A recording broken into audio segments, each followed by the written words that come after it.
if you don't know what enemy you're fighting, you're never going to beat it. I was hacking at the stems.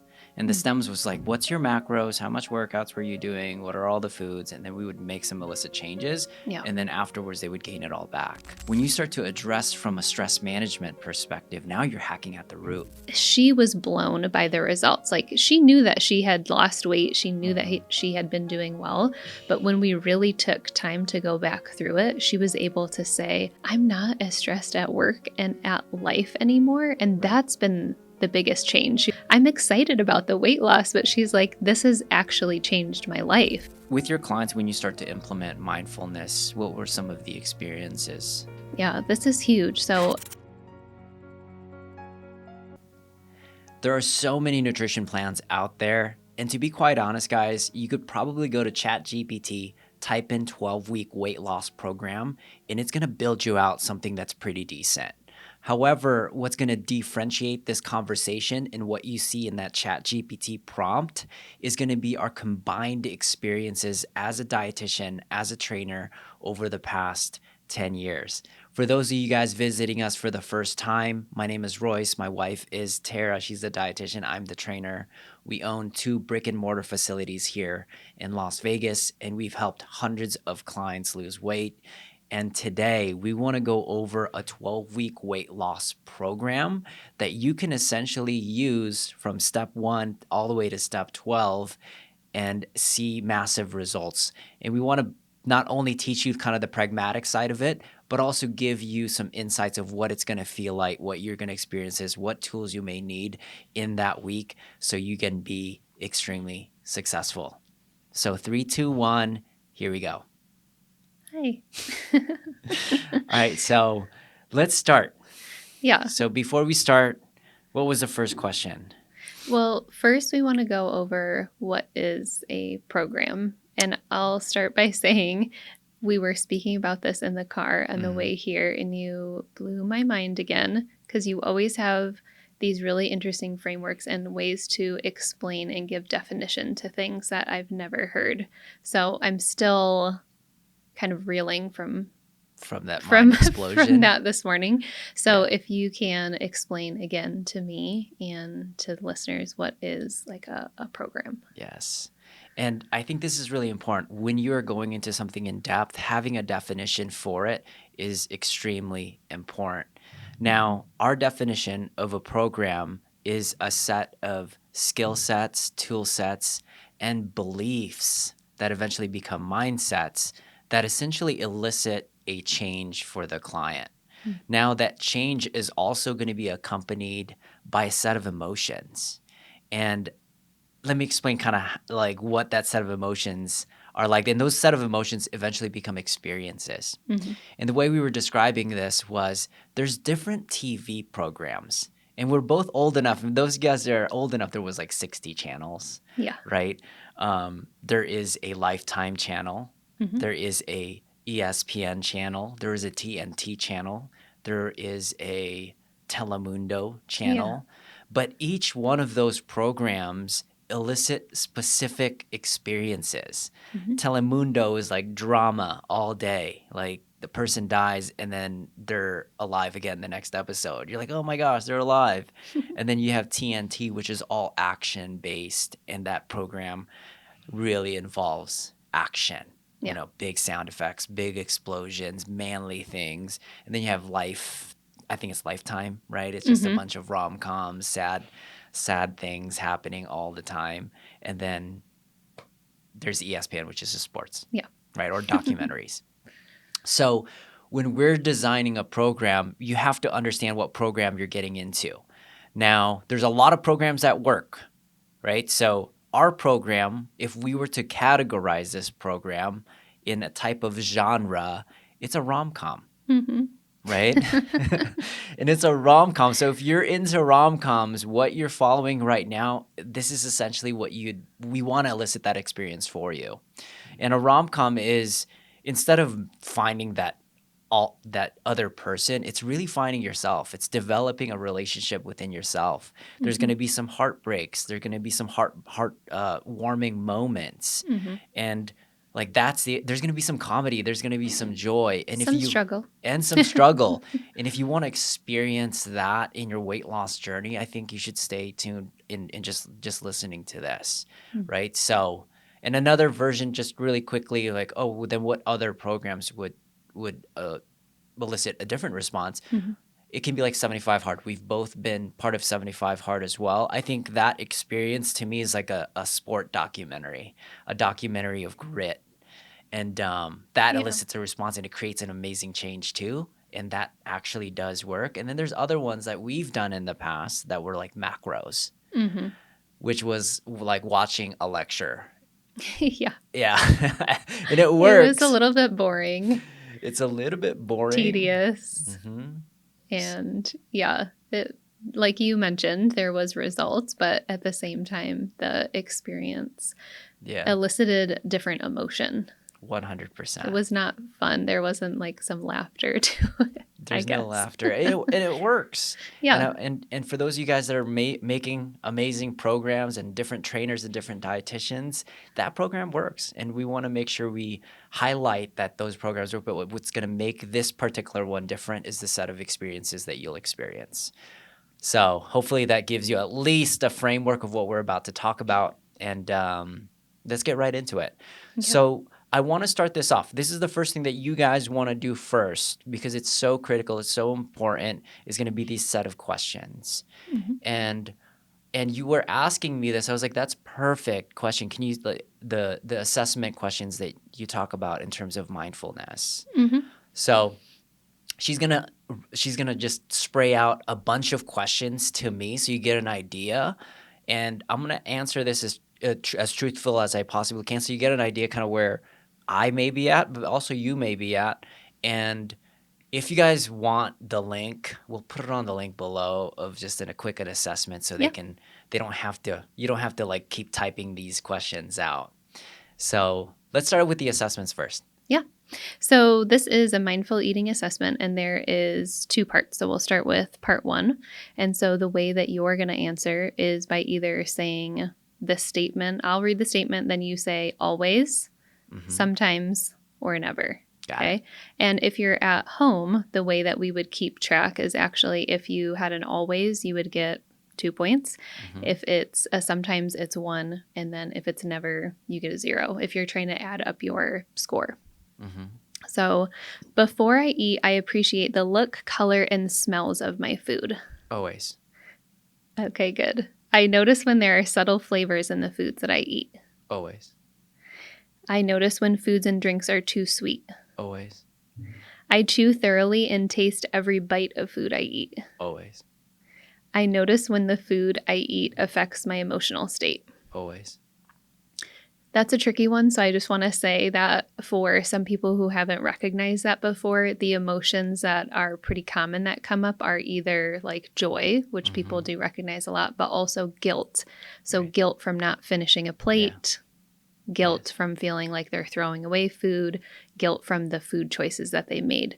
Really quick on a side note, Mhm. as I'm saying always, guys, I want to make sure that it wasn't always at the start. Yes. It's always now, but over the past 15 years, I've been building some of these habits and tool sets to get to this where I'm at.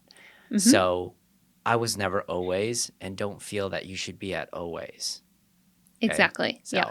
We always do this assessment and then we reassess, and that's where the magic is at when we see people changing mhm.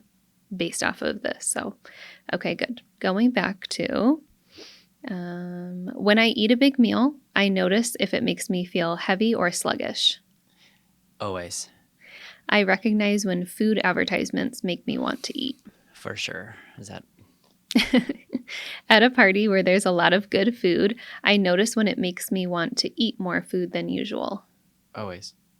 I recognize that I have a hard time not eating chips, ice cream, or treats when they're in the house. For sure. Okay. And I want to point out that this is also about the recognition because sometimes people don't realize. So you have a recognition of it. It doesn't mean that your action is different. Then we might work on the action of you actually, partaking and eating those things when they're in Exactly. the house. Now, I notice when I'm eating from a dish of candy Mhm. just because it's there. Always. Okay. That's a big one for people in the workplace environment when they are walking by someone's desk Yeah. who has candy and Mhm. they'll actually be eating it and talking, and then they're Like, oh my like in the gosh. middle of it recognizing, it's because it's out of habit. 100%. I notice when just going to the movie theater makes me want to eat popcorn. Yes. Okay. Always.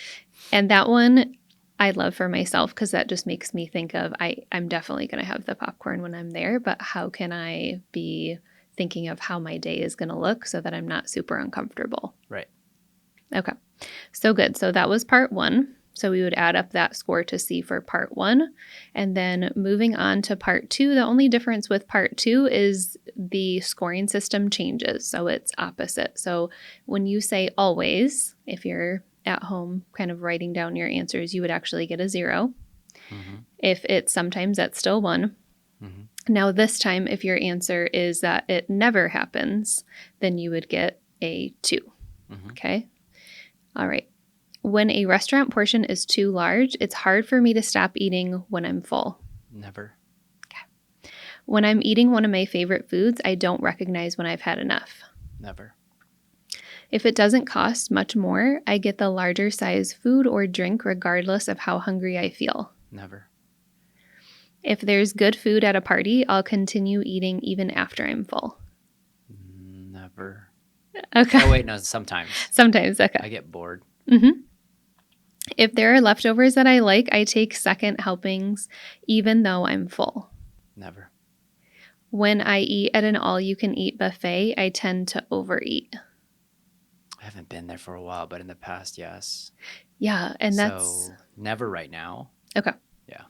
And sometimes I end up just writing NA for that one if someone doesn't partake. Mm-hmm. It's interesting, before COVID, so many of my Las Vegas clients were going to buffets, and then a lot of them closed down, or people just realized maybe it wasn't worth the money to go to them. Mm-hmm. But all-you-can-eat sushi is a big one still that people partake in. So I remind them of that too, just in case. Okay, good. Next one here. I eat so quickly that I don't taste what I'm eating. Nah, sometimes. Okay. My thoughts wander while I'm eating. Sometimes.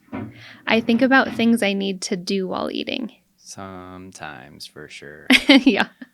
I watch TV, phone, or other electronics while eating. No. I work on my computer while eating. Never. Okay. When I'm happy, I celebrate or reward myself with treats. Never. When I feel sad, I eat to feel better. Never. When I feel stressed, I'll go find something to eat. Never. I'll go look for something to eat when I'm feeling bored. Yes, for sure. Always or sometimes? Sometimes on that one. Okay. When I feel anxious, I have no appetite and skip meals or snacks. Sometimes. Yeah, I've seen you do that before, but you've gotten better at it. Yeah. I get mad at myself for eating something unhealthy. Never. Okay. I have forbidden foods that I don't allow myself to eat. Never. The only way I can have certain foods is by earning them through exercise. Never. I have an all or nothing mentality with healthy eating, so I'm really strict and good, but then I can't keep it up. Never. And then lastly, I often focus on what I shouldn't be eating, which can change throughout the year depending on what research or what influencers I've been following. Never. Okay. So that would be the last one. So we would add up those scores. Mm-hmm. And typically in the beginning, just to know the overall total score isn't as important as realizing which specific answers you had the zeros and the ones. Yeah. Now, you obviously had a lot of twos because you're very mindful. We've been practicing mindful eating for almost 10 plus years together. Right. So with people who are not quite there yet, we would take those ones that they're scoring zeros and ones and see which ones they want to start working on first. Right. I want to add something to this. This practice is so simple, but people bypass it. This practice that you guys just experienced is something that builds awareness. Mm-hmm. And something that I tell my clients all the time is like, if you don't know what enemy you're fighting, you're never going to beat it. 100%. So just by asking these few questions, you really start to be like, oh my gosh, Oh my gosh. And it not only equips me as a trainer to be like, okay, we got to build habits for X, Y, and Z over Mm-hmm. the next 12 weeks, and this person's going to be healthier from where they started, right? Yes. But also on their mind, they're like, oh my gosh, what am I doing? Mm-hmm.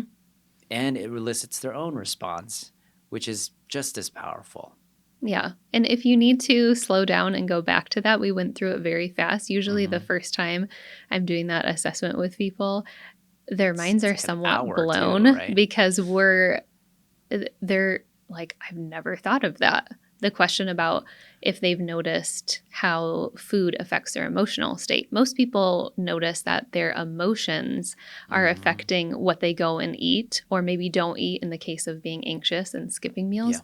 But a lot of people are missing out on certain feelings of like guilt. Why are we feeling guilty? Oh, because from childhood, we've been taught to clean our plates. So instead of feeling guilty, they'd rather avoid feeling guilty and Mhm. force themselves to finish what is there. Yeah.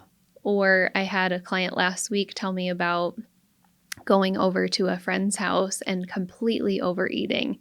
And so we Mhm. really dove into that. And they said it's because I felt guilty. I felt like I had to eat the food that they gave me because they were so excited. Right. And so little things like that start to come up now with this, where they're realizing in the assessment, oh my gosh, okay, yeah, Mhm. I'm not aware of this. Yeah, this is where the set of beliefs come in, right? The Mm-hmm. mindsets come in. And the way you can point it out is just identifying what the answers to those questions are. Yeah. Like some of the questions I really loved about that assessment is like, do you get bigger sizes just because it's bigger sizes? Mm-hmm. And in the past, I was like, what? It's only 20 cents more for an extra large? Yeah. And they make it appealing. You're like, oh, I'm saving money because of this. Mm-hmm. And I'm just going to get the bigger size. I used to do that all the time. And it doesn't even serve a purpose. It's 20 cents more, yet you think you're saving money, but in the long run, you're wasting money based on so many other factors, which is 100%. which is sad to me, right? So it's just really cool to see right away you're challenging their beliefs. This Mm-hmm. assessment is a belief checker. It's a Yep. mindset checker, which really sets the tone of this whole thing, Mm-hmm. which is going to be really, really great. Yeah. So, part one, guys, answer that assessment question because 12 weeks down the road, you're going to answer it. And if you score differently, I almost want to guarantee that your weight is going to look a lot different. Your health is going to look a lot different. Your overall well being will look a lot different Mm-hmm. if your score has changed from where it is now to where it is in the next 12 weeks. 100%. Okay, so let's go. I want to make sure we try to do this Okay. in less than an hour. That's okay. The next one I want to go over is the essential launch list, which is like the daily habit checklist, Yes. right? And the way I explain this, and if you were to become a client of ours in personal training and you said, hey, I want to lose 30 pounds, but I only want to train once a week, my trainers will say no. And I say no because it just doesn't work. It never works. And at that stage, I'm just training you for an hour and you're not going to make any essential changes. So, the very first thing we want to master is the daily checklist. And it's comprised of 5 to 6 things, right? It's 8 to 10,000 steps. Mm-hmm. Now, if you're walking 2,000 steps and we address that, I was like, I think getting you to 5,000 is going to get you a lot healthier than where you are now. So it could be 5,000 for some of y'all's, Mm-hmm. right? The other one is 100 ounces of water, or it could be your body weight, divide that in half, Yeah. Half of right? your body weight in That's a ounces. great way to do it Great too. starting point. Another one is some form of mindfulness, which is like meditation, prayer, breath work, just bringing the stress down. Mm-hmm. Another one is growing, learning something. That's really important, right? Like Yep. and when we talk about the HALT habits, we could probably put another link on that. Growing oftentimes and learning something oftentimes reduces your anxiety, which is a major trigger for a lot of my athletes Mm-hmm. that are trying to lose weight. And then follow your nutrition protocol, Mm-hmm. right? Those are like the big 5 that you have to master right away. We don't even go to week 1, right? And the metaphor that I there's a reason why all 5 of those have to be, and also my fault. The 6th one was they have to move for 45 minutes. Yes. Whether it's walking, whether it's playing with your kid, whether it's taking a class, whether it's personal training with your trainer, whatever that is, or dancing in Zumba class, whatever that is, those are the big 6 that you have to constantly hit on a daily basis. Mm-hmm. And there's a reason for that. And the reason for that is it takes a lot of energy at the start to be able to make massive changes. Like an example I was telling a client earlier is it takes like a rocket ship, 85% of its mass is the fuel. And then that first initial launch point, 75% of its fuel is what's used to get into space. Yeah. And being successful in your weight loss journey is going to require a lot of energy. And that energy are 6 of those habits that we want to just make sure that you have concrete and dialed down. Because it's very frustrating when you do only one habit and then you do that for 3 weeks and you don't see any changes. Yeah. Or maybe you just add 2 and you do it for a month and you don't see any changes. What happens oftentimes with your clients when they don't see any changes at all?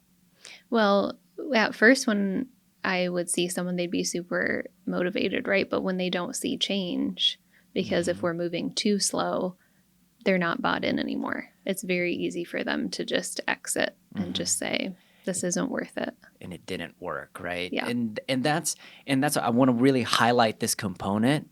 Start out strong. Start out like you're going to spend more energy at the beginning often than what you're about to do for the next 12 weeks. So if you can hammer those 6 components down, you're going to be able to have this massive launch point. And ideally, guys, if you do this right, that first 3 weeks, you can see some massive changes. And just seeing 1, 2, or 3 pounds on your weight loss is enough to keep you going. So I tell myself and my trainers, hey, you got to get them to get really easy, quick wins as fast as you possibly can. Because that's how you get them to addicted to the process and to believe in you and have faith in your program will work. Yeah. If you don't, forget it. They're not gonna continue, and you're gonna have to go look for another client. So it's so important that we get those successful wins so fast. And the way you do that is just do these lists. Yeah. And right? The thing that I would say is lacking in some other programs are the things that address mindset, that address anxiety or depression. And so the things that you've mentioned that are the mindset components, those are really quick wins because those are energizing. When we're learning, we get energized. If you're more energized, yes, what are you going to do more of? The things that are better for you. 100%. Yeah. I want to dive into because we've built this 6 together. Mm-hmm. Like why, like with your clients, when you start to implement mindfulness, what were some of the experiences for them when they started to do some form of meditation or walking or prayer? Yeah, this is huge. So I've been working with a client now for 12 weeks. And when I first met with her, she was emotionally eating every single day. And her stress came from work. Wow. And so the thing that we needed to work on as well is reducing that stress. If we don't address that, someone can have the best meal plan and exercise plan, but they're not going to be able to do it. They're going to be constantly working against themselves. Their own mind is going to be the thing that takes them down. And so by the mindfulness practices, so she started to implement actually having boundaries, stopping work, and doing something mindful. So for her, it was going outside and having some quiet time in her backyard, which ended up being like walking. She has chickens, so she would go take care of her chickens. She was having like this mindfulness experience at the end of her day to kind of quiet her mind. And that led to her actually being able to eat mindfully at dinner. She stopped emotionally eating, which would usually happen after dinner. Right. And then she started to sleep better. Interesting. It just starts to compound. It started to snowball. So when we just did her mindful eating reassessment last week, she was blown by the results. Like she knew that she had lost weight. She knew that she had been doing well. But when we really took time to go back through it, she was able to say, I'm not as stressed at work and at life anymore. And that's been the biggest change. She was like, I'm excited about the weight loss, but she's like, this has actually changed my life. Mm-hmm. I'm dealing with stress in a completely different way. I now have way more tools in the toolbox instead of just being food. Mm-hmm. That was the number one coping skill before that she had. And now we started to implement mindfulness, tuning into how she was feeling. And she recognized that's not the only way that I can deal with stress. Exactly. And this is what makes these programs different. The rom-com side of this, the Yeah. romance side of this, like loving your life again, Yes. right? Most, it's sad, a lot of ineffective, in the past when I was an effective trainer, I was hacking at the stems. And the stems was like, what's your macros? How much workouts were you doing? What are all the foods? And then we would make some illicit changes. Yeah. And then afterwards, they would gain it all back. When you start to address from a stress management perspective, now you're hacking at the root. Mm-hmm. And that's where it becomes super exciting. So oftentimes our clients will come in and be like, when are we talking about the nutrition plan? I was like, this is a plan. Yeah. Right? we're hacking at the root cause of this. And so just that meditation snowballed a set of actions, a set of experiences. What kind of like why was water so effective with some of your clients? And I can share some of why my clients were affected by that. Yeah, number one, water helps so much in our understanding of our hunger and fullness cues. Mm-hmm. Number two, people had more energy and less mental fatigue, less headaches, and they didn't even realize that they were functioning at this kind of low level of like headache and just tiredness. And then all of a sudden they hit their water. Yeah. Another thing that is so interesting, I have someone right now that I'm working with, and she just cannot believe now that she's had more water, a lot of her GI symptoms have gone away. So she had a lot of acid reflux, she had a lot of gas and bloating. And the number one thing that we've been working on is some of her mindfulness techniques and just getting more water. She's been very busy, so she hasn't actually been able to do much exercise outside of walking, and she thought it was going to take really extreme. She previously was a CrossFitter, and it now doesn't have a gym by her, is working from home, and she thought, man, I would have to do that and be like intensely training to get results again. And just by having water and working on these stress management tips, she's seeing results. So water is huge. Water's huge. And on the training end, water, if you just swap water with like an alcoholic beverage or a soda beverage, Huge. in terms of calories being intaked, it's significantly reduced. So just by swapping that, it elicits almost a deficit, right? Which Right is away. so powerful. A second component why it's so effective in training is the recovery side of things. People are not drinking enough water, so the body change is a chemical reaction. And if you don't have water moving these chemicals around your body, you're not going to repair, you're not going to produce, which is extremely tough. And then just like you said, now if you're producing and you're recovering, your work output is so high. So in the workouts, instead of working out 50% of your capacity, you're going 80%, 90% to 100% of what you're capable of. And if you stack those over the course of 12 weeks, you are so efficient and effective in those 12 weeks that you just create this amazing change, right? Yep. And that's only two. That's only two habits of that launch list: meditation, and then you had your water. Let's just do one more. And I mean, I want to make sure we go to the week one. Let's do one more. Why is just like learning something for the day such an integral part of weight loss? I think it's a huge cup filler for most people, especially when they're learning something that they're interested about and they haven't done it in a while. Maybe they've been in their job for a while. They're kind of going in, going out day after day, and it hasn't been required of them to learn. So either it's something maybe that is going to change their day, their actual work day, or maybe they're learning about something fun that they're doing outside of work. That's just a hobby of theirs. And I find that when people just take the time to do 10 pages of reading on something new, it starts to shift that mindset. And 100%. sometimes people are reading autobiographies about people who have been through hard things, who have maybe been Mhm. through a weight loss journey. Man, I've had some patients tell me, okay, you have to read this book. This is an autobiography about someone that I've been reading. And because I've been immersing myself in someone else's thoughts, I've been borrowing some of those beliefs, and it's been making it easier for me outside of our sessions when we talk Mhm. that I'm hearing somebody else who was right where I was at and how they dealt with it. And it's giving me inspiration and hope. So good.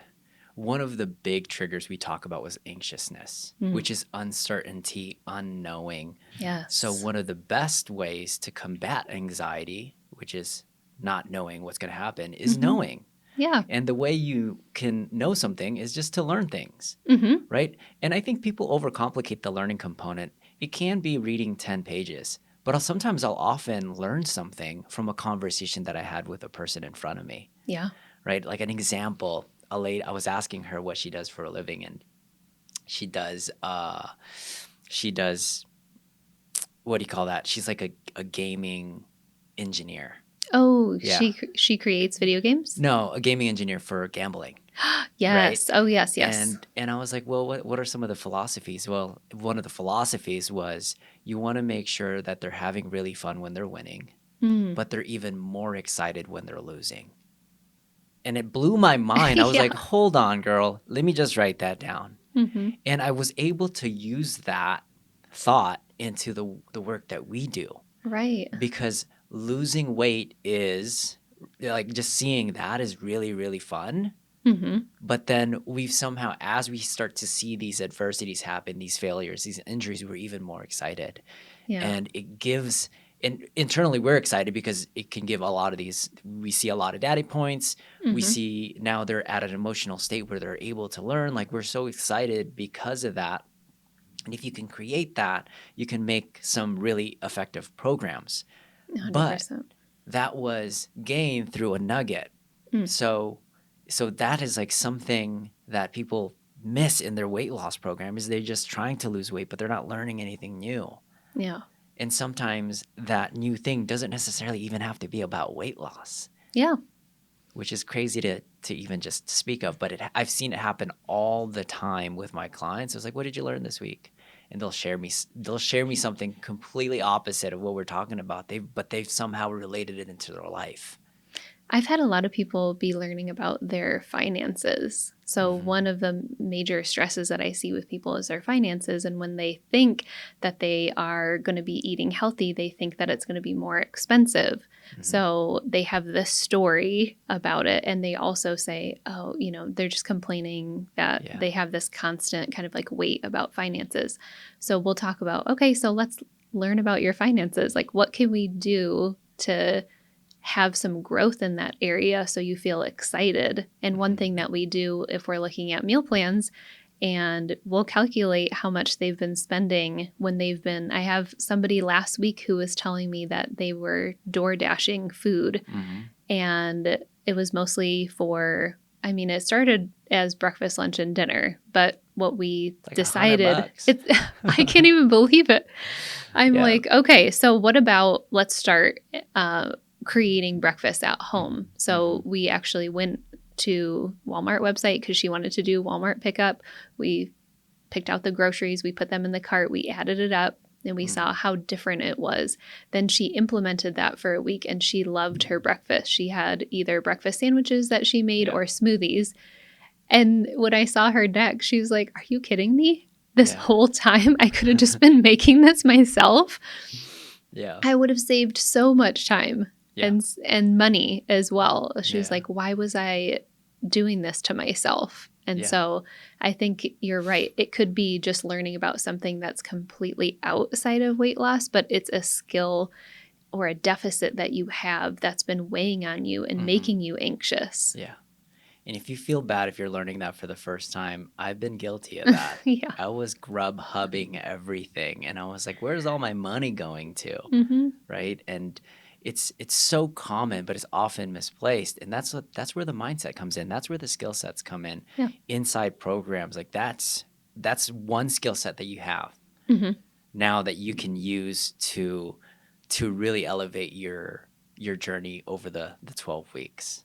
So 100%. we just went over just those 3. Mhm. But there's a bunch of benefits on the other 3 as well, and we're not gonna have time for it. And if you want us to comment on it, just throw it on the comments. We'll answer it for you. But we want to give you those 3 really, really quickly because those are often unanswered a lot of times, and those are the ones that my clients always ask me, why that, right? So I wanted to make sure hopefully that answered your question there. So let's go right. So now that we've established the daily checklist, Yep, the foundation. the foundations, Yep. I want to go right into something called the first week, Mm-hmm. right? So let's talk about the first week and how our program works. And your program is going to be a little bit different. My wife's program's slightly different, but we share very similar principles. Mm-hmm. The first week when I get a client to start that journey of losing weight, Mm-hmm. I establish the importance of protein. Mm-hmm. And just to give you guys the basic thing that I teach them is to eat 3 palms of protein per day and using your palm. And ideally, like the thickness of your palm as well will indicate the serving for the most part. It's a really simple way to follow. I know for you guys that are looking for macros, it's not going to work for you, okay? But just for this purpose, for this program, it's just your palm and 3 of them. Mm-hmm. Now, I want to talk about like why, like for your clients, the moment we start to install protein into their lifestyle, what have you seen with your clients? Yeah. So one of the biggest changes that I see is that they're realizing that they're not getting enough protein most of the time throughout the day. They might be getting some at night, but they're definitely missing it, I would say, usually for breakfast and for lunch. So as soon as we implement that, what they're noticing is that they are fuller and sustained for longer. They have better recovery, and they just feel, I would say, more satiated throughout the day. And so it's very different than when you start the day with a carbohydrate rich, you've got cereal and milk, then you're hungry right away, then you're seeking the carbohydrates again. So what protein does, and specifically to my patients who are pre-diabetic and they're working on trying to lower those blood sugars, pair protein with that carbohydrate, and now all of a sudden the blood sugars are really stabilized throughout the day. That means you have better energy. You're no longer having huge spikes of carbohydrates and blood sugars going up and down. When we add that protein in, it's that magic that kind of makes that so you're missing out on that afternoon tiredness that typically happens, where people will actually seek coffee or caffeine because they just didn't have the composition right for their breakfast and their lunch. It's so good. Oftentimes when I get a client, they're like, what else? And I was like, that's it, Johnny. Just hit 3 proteins. Right. So what do I do with the carbs and like the fats? It was like, whatever you want. Doesn't matter to me. Right? And they're always so shocked. They're like, what do you mean I could eat as much carbs as you want? Eat the proteins first. Let's dive that down. Yeah. And why I have that sense of comfort coming out of my tonality is when they eat enough protein, they typically don't overeat because they have all the energy. They're like, ironically, Royce, I didn't even have snacks at night. I normally have snacks at night. Yes. And they're just blown away by how impactful that one little change is. And while in my, like for me, I want them to change their carbs, their fats, their caloric input. So I have had to learn how to restrain myself because in the past we've done that. This is exactly what you got to eat this week. Yeah. And some of them will follow it, but a lot of like more than 80% don't over at by the end of it. Oh yeah, maybe for 5 days, but then they feel so overwhelmed by doing all of those things at once that by focusing on protein first, it alleviates a little bit of that overwhelm. And then they're seeing the difference of just that one change, which I love because they're like, what? Protein can have this big of an effect? When you throw too many things in at once, you don't know what's working. You have no idea. Yeah. So then when things start to get hard, you don't know how important they are. versus adding them in one at a time, you're like, yeah, okay, I get why this protein is so important. Yes. I'm always going to have this now as my foundation and stack upon it. I love it. And you just touched up on that. One of the things you need to include, we have the daily checklist, which was those daily checklists, but we also have weekly checklists. And one of the weekly checklists, and it normally happens for my clients on Friday. The first one is, what's the weight? Because I want to track it. Yeah. Right? What is that KPI? We didn't go over those KPIs. We'll have to save it on another day. That's okay. But what's the weight? The second component is, how many workouts did you do? How many steps did you accomplish, right? Let's track those. It brings awareness on what's happening. Yeah. The final part is, let's reflect. What did you learn? And this is why installing one habit at a time is so effective. Because inside that reflection, they're like, Royce, I didn't snack at all. That's a massive win. Now, if we did all 5 or 6 or 20 things right off the bat, they have no idea how one little thing impacted the other. Yeah. So for my clients, the hungerness disappeared. Their energy was higher, or some of the reflections for them, right? Yep. They're like, dude, I'm not even sore. It's like, it's because all you were eating in the past were just carbohydrates, Right. I want to answer this because you had a client that was like, oh, my client didn't even know what a protein or a carb was. And we were having a conversation. How do you explain what a protein and a carbohydrate is? Oh, I loved your explanation of this. So my simple explanation is, proteins go and then carbs grow. And what I mean by that, most proteins can travel from point A to point B. A fish can swim from here to here. A chicken can move from here to here. A cow can move from here to here. Most carbohydrates, they grow, right? They're starches or they're fruits. Like, those are going to be some of the things. Now, you're going to be like, oh, how about this plant that can fly? I don't know if there's a plant that can fly.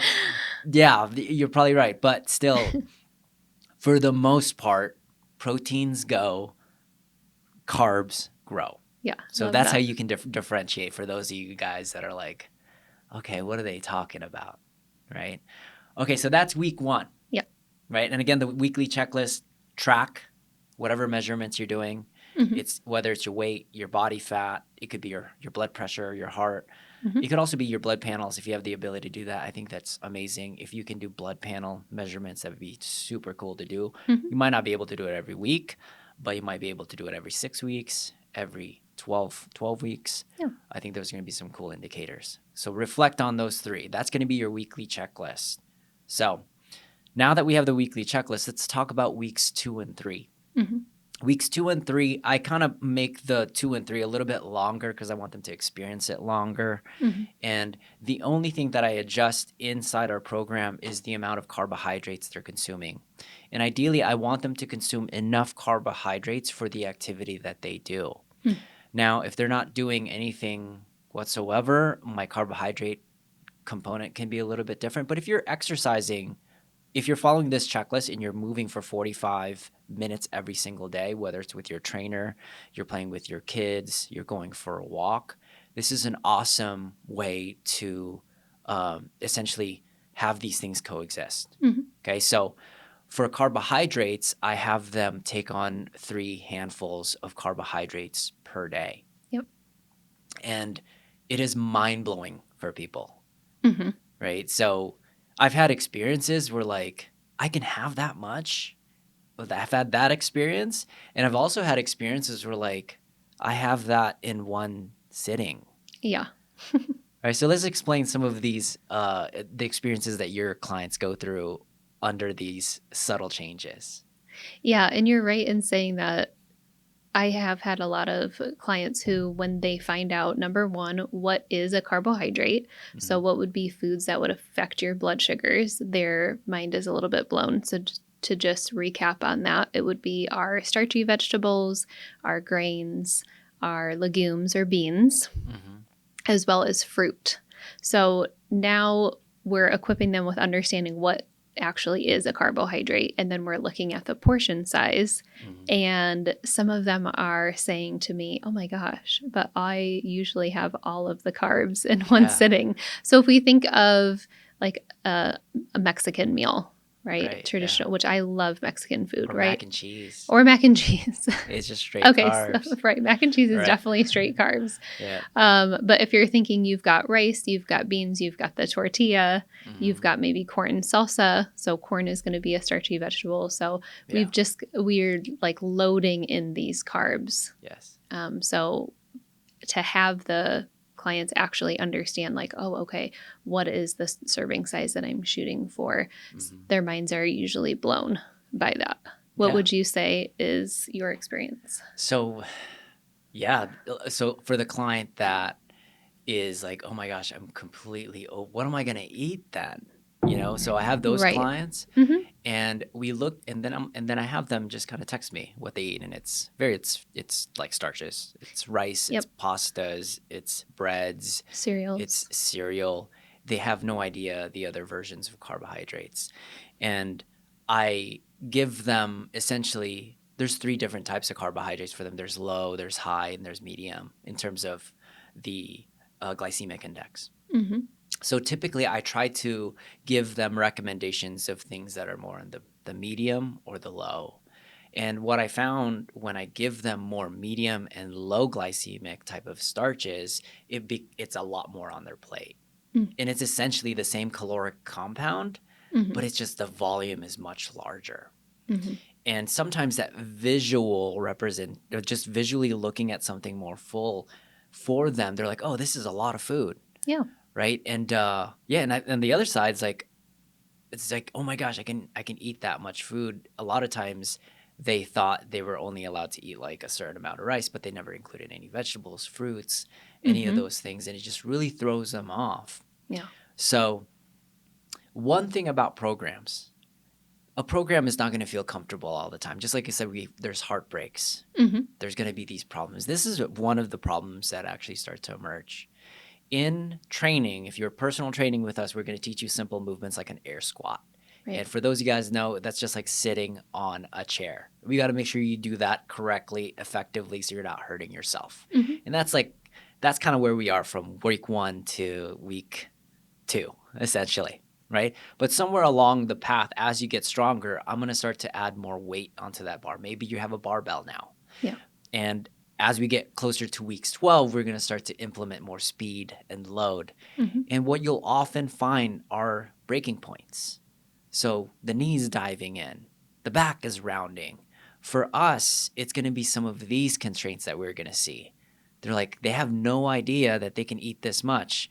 They just categorize carbs all in one level. Right. Right. So we're like, oh, actually there's 3 different categories for me. I think these are going to be really effective based on your sport that you're doing. Right. So just know that there's going to be some things that break.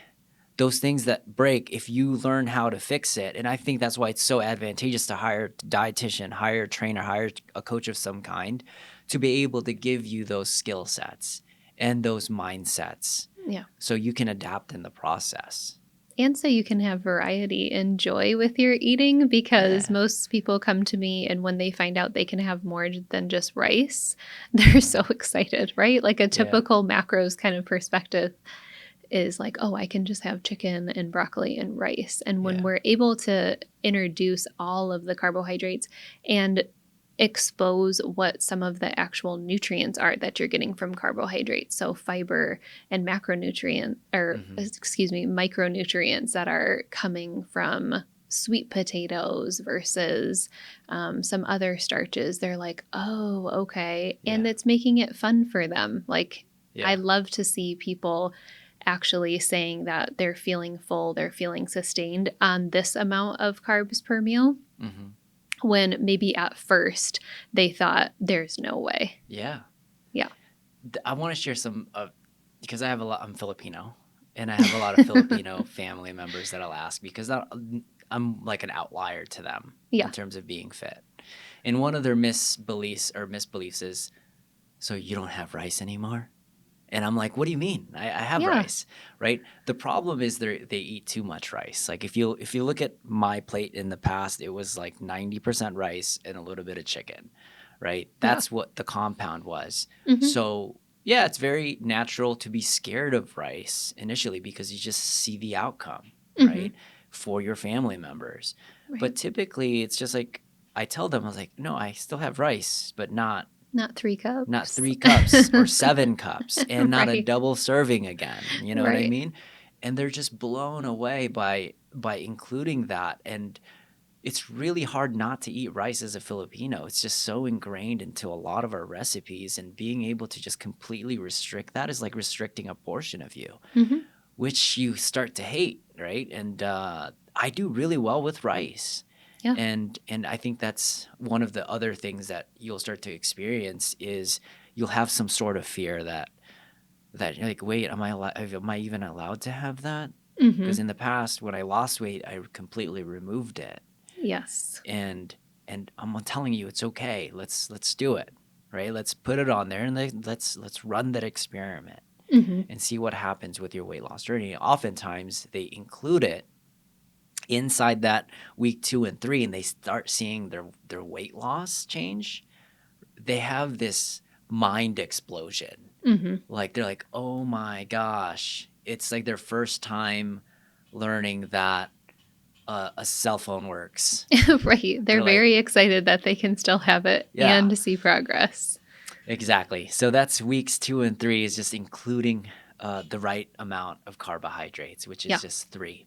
Hmm. Everything else is also include the protein. So Hmm. if you haven't noticed, we're stacking habits. Yep. And over the course of 12 weeks, you're not only having 5 habits, you eventually have a ton of habits Hmm. that you've built in. And that's what's creating your successful weight loss journey. Yeah. Okay. So let's go into weeks 4, 5, and 6. Hmm. So in our program, we apply more restriction. Like I said, we were adding more constraints. This is equivalent to adding a barbell on your back. We introduce something called a deficit.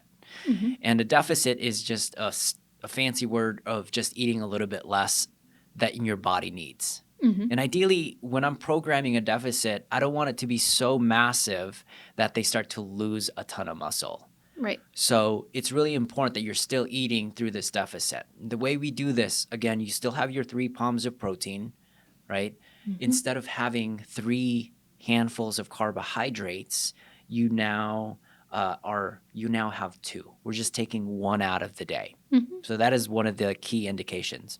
The second indication for me is I swap that carbohydrate. So instead of just disappearing in like the ether, I Right. just swap it with a vegetable. Yeah. So inside that next 3 weeks, it now becomes 2 carbohydrates, handfuls, Hmm. and I add vegetables into their diet. And typically it's about 4. So it's Right. Per day. 4 per day, 4 fistfuls of vegetables. They're like, oh my gosh, right? So they now feel super full when they're in the process, and they're essentially swapping a starchy meal with vegetables, it seems so small, but it has a massive deficit Hmm. comparatively to what they were doing in the past, 100%. right? So I want to do one more thing onto this on the trainer. You get extra credit for applying this. You put your carbohydrates around your workout. Hmm. So if you're working out in the morning, I would suggest eating your carbohydrates at breakfast and lunch. Yep. And then your dinner is primarily going to be comprised of protein and vegetables, right? Or if you're the opposite, you're like a night owl workout, you work out at night. Hmm. I would do your starches and your rices at dinner and lunch, and then your breakfast is going to be like a vegetable omelet, Yeah. very Or a low, protein shake. or a protein shake. Yeah. So Heavy protein. yeah, and why is that, like, for your clients? Why is that so important? What kind of experiences they have with some of those subtle shifts, reducing the carbohydrate intake, almost timing it to? Yeah. The timing can be such a critical component when somebody looks at their entire day to see when they're actually active, and putting those carbohydrates in at those times, it is a game changer. So I think a lot of people, when I first meet with them, they're typically restricting during the day, not getting enough food, and then they're overeating a lot at night. Mhm. And maybe they're inactive or don't have a workout program. So by the time that we're in this week where we're focused on now changing the carbohydrates up and pairing that timing with the activity, oh my gosh, Yeah. their energy is so much greater. They're full and sustained throughout the day, and they're not feeling that they're in a deficit either, which Yeah. is important. So they're having that joyful movement, and now they're properly fueled for it. And I've had a few times where people have not done the timing quite right, and they've gone into too much of a deficit, and they're like overeating tendencies, right? like they feel like under fueled for the workout, and then they're ravenous, right? They've got that overly hungry feeling that leads to binging. Exactly. Mm-hmm. So why timing is so critical is one of those habits that we're trying to overcome is that tiredness feeling. Mm-hmm. I've seen oftentimes when some athletes do their deficits, they did that time wrong where they eat so much carbs in the morning that they feel so tired at night they don't even want to come in. Yeah. Right? So I was like, let's keep you at a higher energy state, right? And then like let's put your carbohydrates at a later end, and they just have more energy. Yeah. Right. So the timing component is so critical for me. And just sometimes just allowing them to experience that too is huge. That's why, again, the weekly reflection matters. Mm-hmm. Right. So if you did it wrong, you're like, I timed it wrong. You could have Then a you weekly learn. reflection. You're like, oh my gosh, I felt really tired at lunchtime. Yeah. It's like, maybe I should shift that. Mm-hmm. So that's why it's so important to do these weekly reflections with these subtle changes, because now you become aware. And that's the whole point. You start to build this relationship. You start to build this romance with yourself and just Mm-hmm. knowing who this person is and how they function and how they perform. And some people, it doesn't affect them. You know, they still have that one carb, and that's fine too. Like, it didn't really affect me. Mm-hmm. Cool. Right? And now you just know more of yourself. Yeah. Right? Even though we're creating these blueprints, guys, the program can take its own shape a little bit. Yeah. Right? And I like that you are talking about this like romance with yourself, Mm-hmm. and that I always am trying to instill with people that they are the expert of their own body. So instead of me telling you that timing, like that weekly reflection is making somebody have that critical thought around, did that actually work for me? What were the components of my week? How could I tweak that? How could I make that a little bit better? They're taking ownership of their health. Exactly. And that's huge. And that's so different than like a fad diet where someone just follows something to a T. Mm-hmm. It might work, but you have no critical thinking skills. Exactly. And if you can actually critically think about your day, then when something comes up, oh, shoot, I overslept this morning and I missed my workout that I usually do in the morning, I'm actually going to do night workout. I heard one of my clients say this last week, and they were so proud of themselves because they knew what to do. Right. They just changed up. They knew that they were going to need a little bit more fuel. They knew in the afternoon they were probably going to need to have a protein-rich snack so that they could hit the 5:30 class at night. So good. Yeah. And before, if someone just tells you exactly what to do, you pause and you freeze and you don't know, and then you revert back to old habits versus having that critical thought. Yeah, that reflection makes up this whole program. Mm-hmm. I'll have like recent parents will come into me in the past, and we were both non-parents at first. I used to work out at night. Right. And one of my biggest limiting beliefs was like, I'm just not a morning person to work out. Mm-hmm. And the moment you work out in the morning and then you reflect from it, you're like, wait, I feel like I'm more energized. Mm-hmm. I feel like I can spend time with my family. Actually, this is way better. I like the people in the morning better. They seem more like me. Mm-hmm. And it really starts to, you start to experience yourself in this new life, a new body. I think that's what makes this exciting. Right? Yeah. So just be aware and just keep reflecting as you start making some of these subtle changes, which is huge. One thing I want to point out, when you are inside these deficits, all of the demons come out. The real demons that you want to you want to tackle. And again, it's just hungerness, anxiety, loneliness, depression. That's normal. One thing that I tell my athletes oftentimes when they go into a deficit, things are going to look brighter. Chick-fil-A is going to look shinier, right? Everything in the aisle is going to look brighter. You're going to smell things you're going to smell donuts from 50 miles away, Right. right? Your cravings are naturally going to go up because your body's going through a change. It Mm-hmm. doesn't like change. It likes stability, likes comfort. And then when that happens, oftentimes you elicit a ton of responses of saying like I'm struggling, like I need more food. Mm-hmm. And you don't have to starve yourself in this process. So in that moment where you feel like you're super hungry, things just look really, really good. I would suggest my clients just have more protein, have more vegetables. Mm-hmm. And they're like, I could eat more throughout this weight loss journey. I was like, for sure, man. Let's just eat more protein, eat more vegetables. And even just this subtle like allowance, like that's okay. Yeah. Actually, you going through this really interesting change is an indication that you're going the right way. Mm-hmm. So that's what deficits feel like. Like there is a layer of a discomfort. Now, if it's massive discomfort, maybe we have to address your protein count, Right. right? Just completely entirely. You might just be a larger athlete with more muscle mass that we're under eating protein. Mm-hmm. And if you were to come to me and I was like, okay, let's just see if your soreness is too long, if Mm-hmm. it's like 3 or 4 days, and you're always hungry, Right. right? And the other side is if I'm watching you move and you're moving like a rock star, I automatically give you more protein. I Mm-hmm. can give up, for some athletes, I've given them up to 5 palms of protein in their initial journey because they're just so Yeah. athletic and they're so muscular. They're just in a larger set body. So Mm-hmm. reflect on that. Are you really, really sore over long periods of time, right? And are you just constantly hungry? I think you have to address your protein as well. Yeah. So that is, guys, that's the first 6 weeks. Mm-hmm. It's really simple. First 6 weeks. Now that you've done 6 weeks, we get into something called the monthly checklist. Mm-hmm. And I have my own monthly checklist. And here are the big 3 if I can just break them down. What are the good, the bad, and the ugly? Mm-hmm. Right? Just understanding that and writing that down and reflecting what the good, bad, and the ugly are. The next one is if you can measure some big key metrics like your heart rate, Yeah. right? Your blood panel, if you can somehow get that.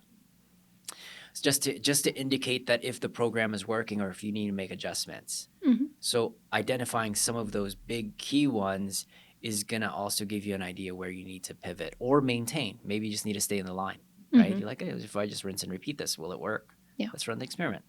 The last one is the last question that I really value, and I think you do it more on a weekly basis, but I do it more on Mm-hmm. a monthly basis, is what big events that are going to come up that potentially could be an adversity? Yes. And that question is like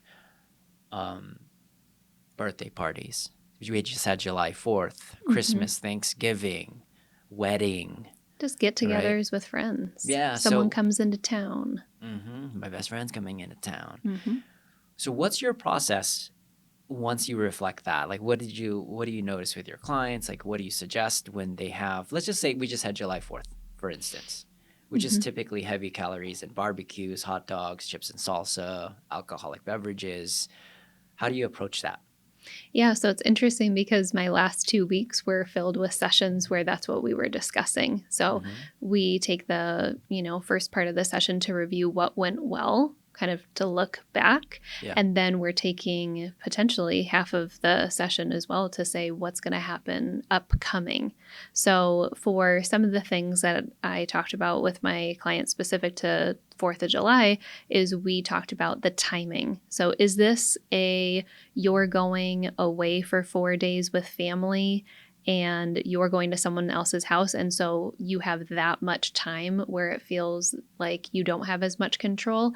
Or is this just a barbecue that's in the afternoon at a friend's house? So really trying to understand, when I have people say out loud like what they're actually doing, they start to already say, oh, okay, and this is what typically happened last year, and this will be something that I want to watch out for. I remember last year I felt so full and uncomfortable, and I just laid down, so I want to avoid that. So I'm like, okay, perfect. So let's tune into those hunger and fullness cues.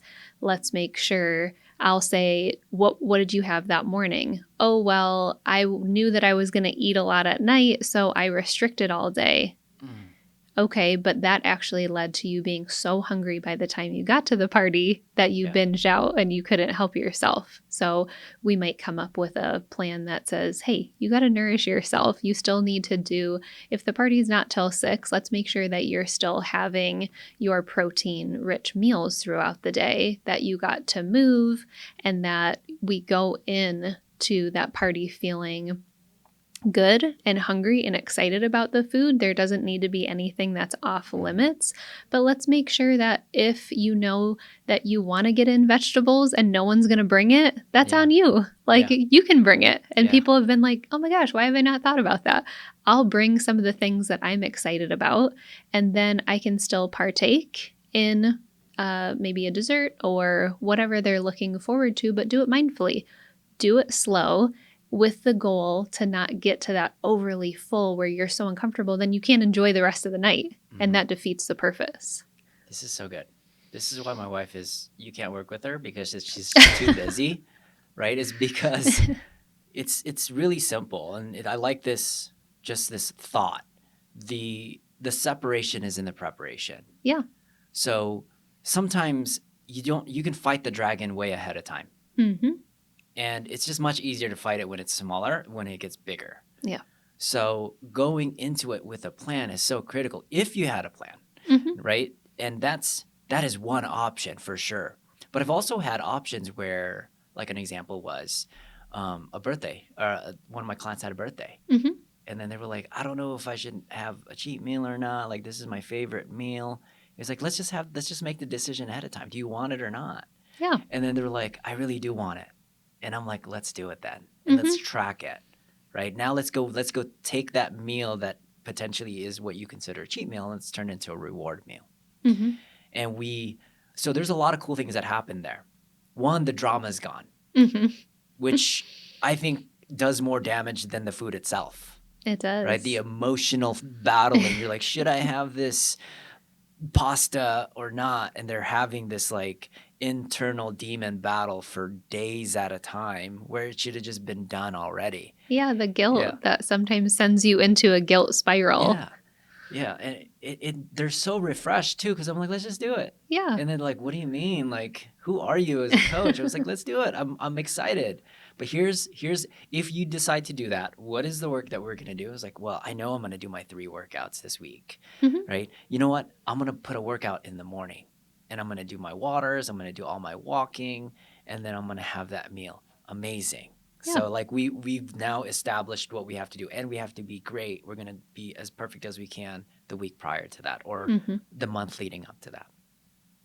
The second layer that I have them do is I have them text me mindfulness questions, the 5 senses. Yeah. I was like, here's what I want you to do just for fun. Let's just do it for fun. And I don't force them. I was like, just text me what it tastes like. What does it feel like? What does it smell like? What do you hear? And they're like, weird. And I was like, yeah, I just want to know, man. I just want to experience it too. And they write it all down. And that's something that's very undervalued. It's called joy eating. Like being so mindful and present with your food. And I don't want to go over the studies, but when you're really experiencing your food, it's very healing, right? Eating it through guilt and eating it through joy have 2 so very different outcomes, especially from the hundreds of clients that I've helped, right? So, and I think it's undervalued in terms of what happens if I just eat it through joy. Will it change the outcome in my body? 100%. Yeah, the stress is lower when you don't feel like there are things off limit and when you have just more critical thought around them. And you're able to say, I can have this second donut, or I can have the second s'more, whatever it might be at a 4th of July party, but I'm not going to because I know that it's still there. Right. And I can have it later. But right now my body's telling me that I'm full, so I'm going to stop here. That's very different than I can't have it. Yeah. It completely changes everything. For most people that I work with, they're so excited that now they have a better relationship with food where they don't have to be the person at the party who's like, I'm on a diet, I can't do that. Right. And when they explain it to others, other people are like, what? I thought that you were working with a dietitian. You're allowed to have this? And blown away. It's so funny when they're like, yeah, I can have anything that I want. I just have to be mindful about it. And then when their family sees that actually they made better choices throughout the night with just the mindset of like, I could have it, but I also am trying to tune in to see what my body needs right now. And it's saying it doesn't need to overeat. Their Yes. family is like, what? Like, I've never seen Yeah. someone eat mindfully before. It's a mind explosion for people. For Yeah. those of you guys that defy your parents, you're the middle child. When someone tells you you can't do something, you do something. Yeah. But what's ironic is if they tell you you can do something, now it gives you the option, the autonomy, and the freedom. Yeah. And here's what's crazy sometimes. We'll go into that plan saying, hey, you can have that cheesecake, bro. Like, no big deal. Let's just do that. And here's what's really cool. Sometimes they don't. Yeah. They're like, Royce, I didn't even want it. I had such a good time with my steak and veggies. I was like, I'm good. Yeah. And that is like, that's the major win. That's the joy. That's the climatic component of like, I've always had the choice. Always. And then just giving them the choice and the freedom gives them enough power to even just like, I don't even really want it. Or they take 2 bites Yeah, and they like- realize that it's not that good. I think Yeah. that's kind of the funny part. I'll have people say that they were looking forward to something, and then when they have it, they're like, wait, why did I put this thing on such a pedestal? It was Mhm. not even that good. And so they're like, cool, I tried it. I had a few bites, and now it's over. But you're taking the drama away, which I love. Exactly. That when you worded it like that, that's so true. You take a lot of the thought drama away from the experience by just saying, yeah, try it, see if you like it, eat it mindfully, or you might just decide that you're not going to. But Mhm. that's so much more powerful than someone just telling you can't. 100%. It's a game changer. These are one of the more critical coaching sessions with my clients is this monthly one. Mm-hmm. I get so excited about it because I can see in their eyes, they're just like, they're bouncing. They're like, what is happening right now? Mm-hmm. This is when you're getting critical beliefs, critical mindset shifts that you need to start losing the weight.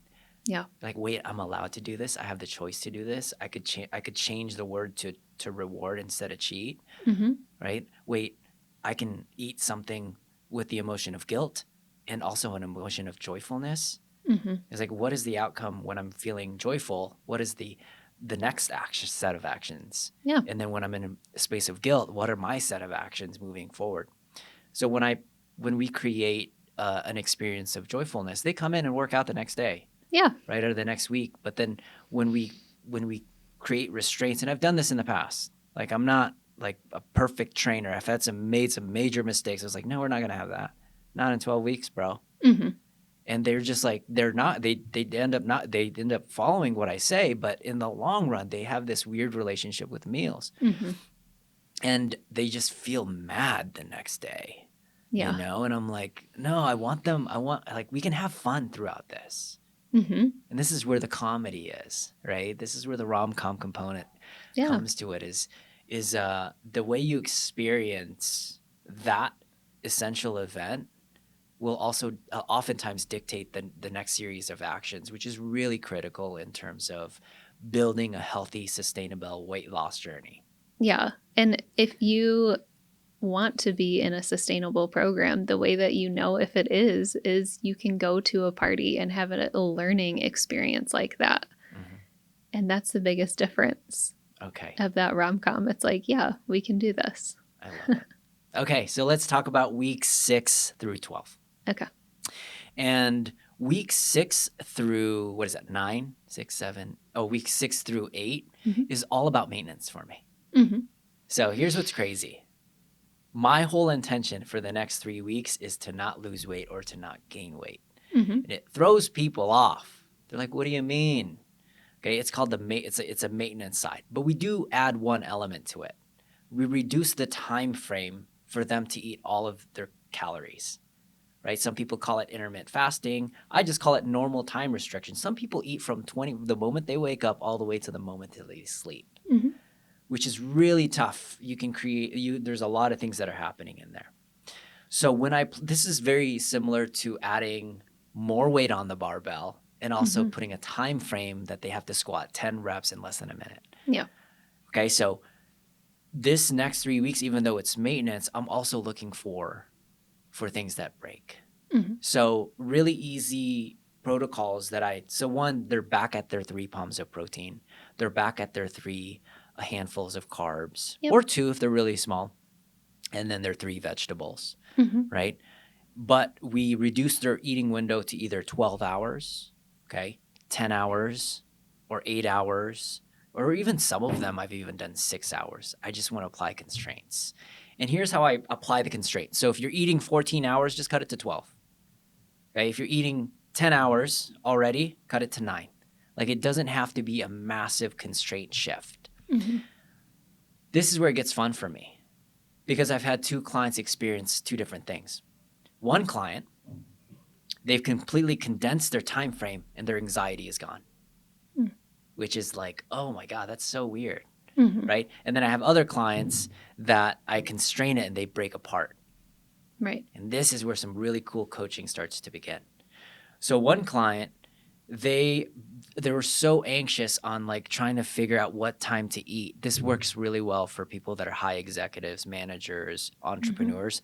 They're so fixated spending enough time making sure that they find the right foods for like 2 or 3 hours that they're like, wait, I don't have to eat till 12 or 11? And they have all this free time to solve the problem, the work that they're doing, and then they can focus on food. So they've like, oh man, actually doing this protocol has made me less anxious, which is a major trigger for overeating, Mhm. right? But I've also had clients that it elicited even more anxiousness, Mhm. right? And sometimes it may not work for them, which is completely fine. We reflect and we're like, okay, sometimes I address that maybe the prepping component and the amount of time going to the groceries created this level of certainty that it became like a procrastination to get something else done, Mhm. which no one oftenly talks about, right? They eat 15 meals throughout the day. And I'm like, what? That's too much. Can we condense that? And it really just throws people off because it just exposes a lot of the things that are happening around their life that needs work. Mhm. So that's one of my big things of condensing the time.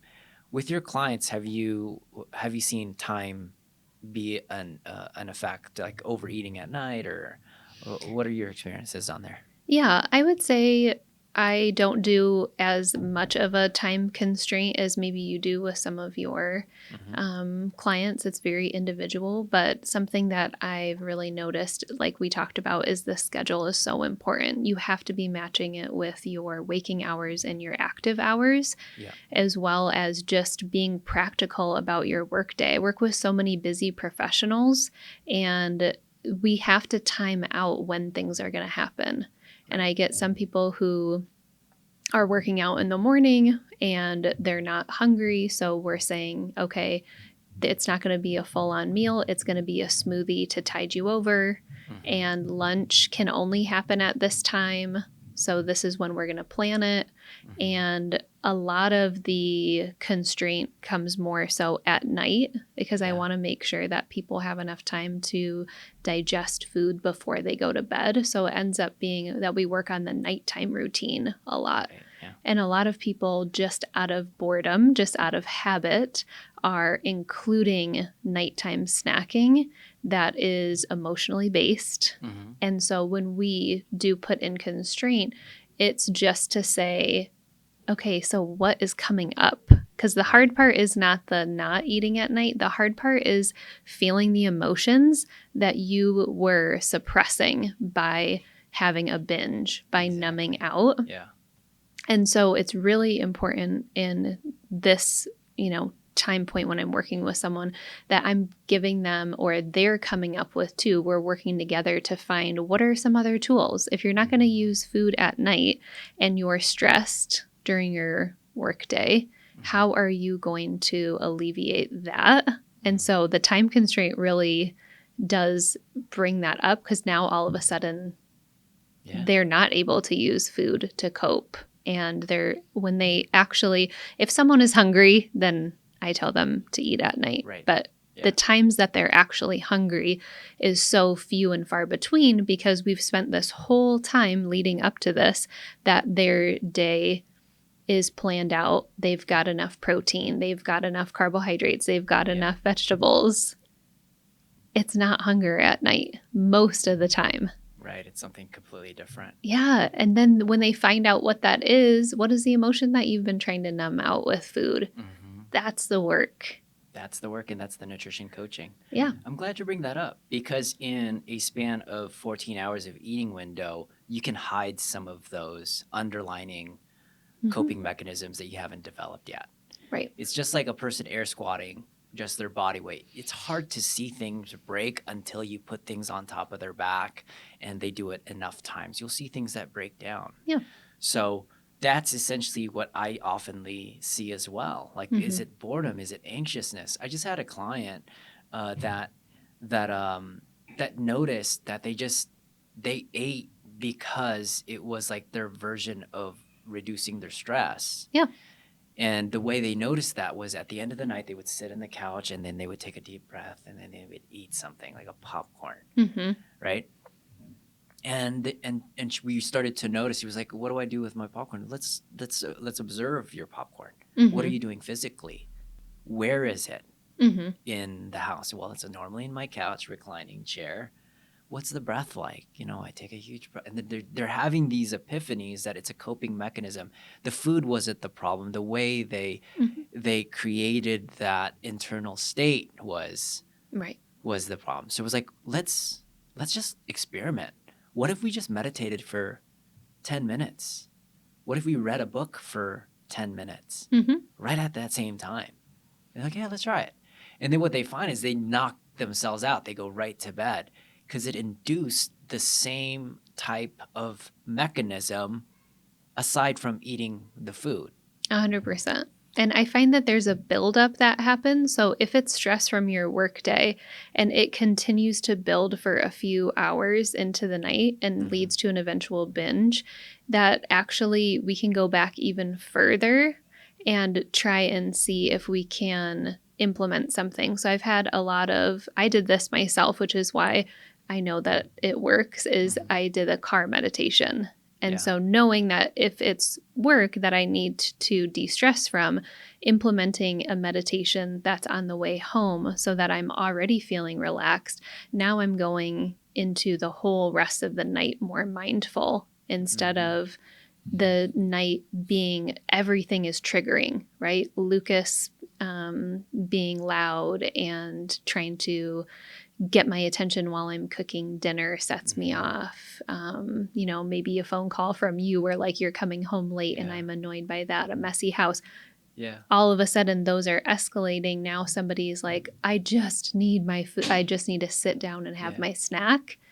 So how can we be looking at that whole, like taking it back a few hours? It's so good. So yeah, that's like the end in terms of what's happening in the end. But here's really important to understand that you're still consuming the calories you're supposed to eat. Yeah. Now, if you're like, oh, I missed my breakfast and I'm not going to eat it, I'm just going to skip the meal. That's not what we're saying, right? If that's the case, you should get the caloric input, especially if you're doing the activities like working out. Like that's really important to me.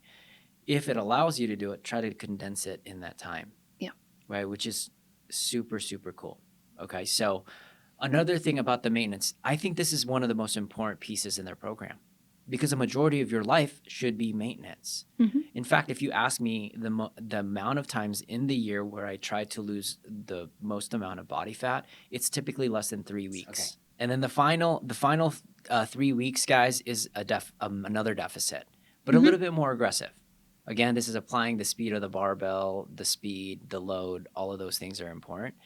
Now, instead of doing 2 carbohydrates, we either condense it to 1 carbohydrate, swapping the other 2 with vegetables, or completely going none. Like I've even experimented, but I give them the option to do that. How do you want to experience your next deficit? Because it gives them an idea of what it feels like. And again, it exposes a lot of the emotions again inside those 3 weeks. And they also get to see their KPIs. They're like, oh my gosh, I lost so much weight here. I felt better in my aerobic capacity.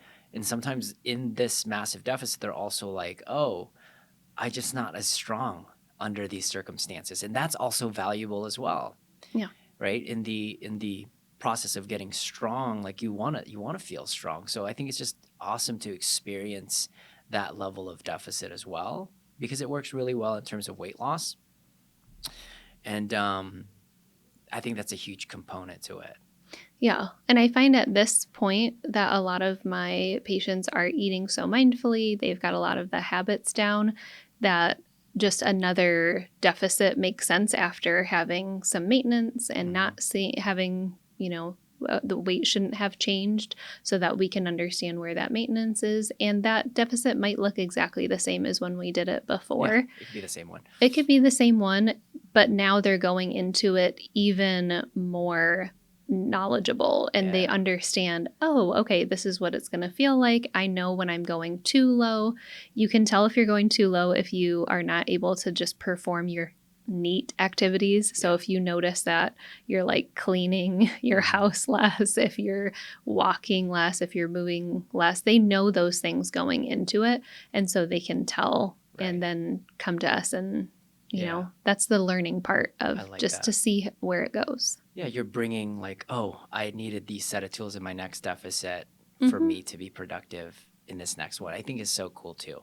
Yeah. What's really cool about the maintenance, really quick, that I didn't add, sometimes people will lose weight inside that maintenance because there's no pressure for them to lose weight, which is kind of cool to see. But my intention is just to maintain. And that maintenance is also going to allow them to stabilize their amount of energy, like their basal metabolic rate, right? It's how much calories they burn. Because if I put them onto a very low caloric state for too long, their body starts to adapt to that. And it's really tough for me to create a sustainable weight loss goal if their body just as constant. And then at that point, have to keep lowering their calorie, which is not a fun way to do it. Yeah. Right? I want to make sure I want to build your muscle so you have more metabolism. So when we get into these deficits, they're just more impactful. And that's why that maintenance is so critical. Listen, if you're trying to lose weight, but you're just frustrated because you just can't seem to see any results, we would love to help you out. Now, we've been helping thousands of our athletes over the course of a decade by crafting personalized programs that are not only sustainable, but also effective. Now, if you're ready to transform your health, click on the show notes below, book a call with one of our coaches. We'd love to help you out. Now back to the show. Peace. Okay, now that we're finishing the 12-week program, right, you essentially can rinse and repeat this over the course of the year. Right, depending on your goal. Yeah. Depending where you're at, and it's very easy to continue to do because now we've built in the knowledge of how to maintain, how to be in a deficit, the daily checklist, the weekly reflections, the monthly preparations, the KPIs to keep checking. So it might not just be weight, but it might be that you go back to your primary care and you get your blood drawn again. You see where your cholesterol is at. You get their input if there's anything else that they're seeing. And then we again continue to work together until we see those numbers go back down. The same thing for blood sugars. Yeah. So, and then the final part is to do your assessment again. Yeah, the mindful eating reassessment, which is so much fun to see. All of a sudden, people are answering like you. Yeah. Right? They've had that time to implement those skills. Now they've got a lot of twos in there. 100%. So once you start seeing some of these basic biochemical metrics, and then you have this mindfulness assessment, you can really, and then you have all these brand new habits. That's what's creating this weight loss program. It's a collection of habits accumulated over 12 weeks that's getting that scale to change for you. Yeah. And that's very empowering when people start to see that it's the habits and it's not all of the macros. It's all of these habits. It's the behavior change, which is making it a lifestyle. 100%. So guys, if you guys found value in this podcast, make sure to comment below, and we are going to give you guys all of the assessment, the questionnaires on there, right? We'll even put in the templates that we use so you can just go along and use it. And we hope that you guys can use this particular episode to just weekly to do it on your own, right? If you want to do it on your own. However, if you want to do it with a a particular guide like myself or one of my coaches or my wife, we would love to help you out as well. It's been super impactful. We wanted to send this out. Hopefully it was valuable for you guys. I have a session right now, so that's why you guys hear the knocks in there. And with that said, guys, I'll see you guys later. Peace.